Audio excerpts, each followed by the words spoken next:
Welcome to Penrose Learning, where we make understanding easy. You start by confirming you have owner or admin access. Without that, you can't change protection. Open the gallery and go straight to the album or collection you want to lock.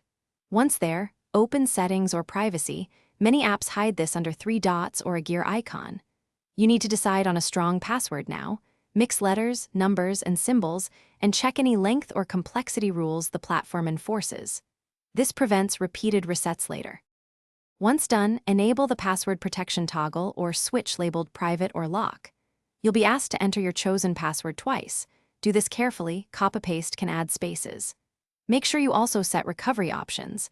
Link an email, phone number, or a security question so you can regain access later.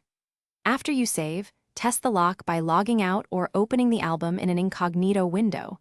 This confirms the password prompt appears and behaves as expected.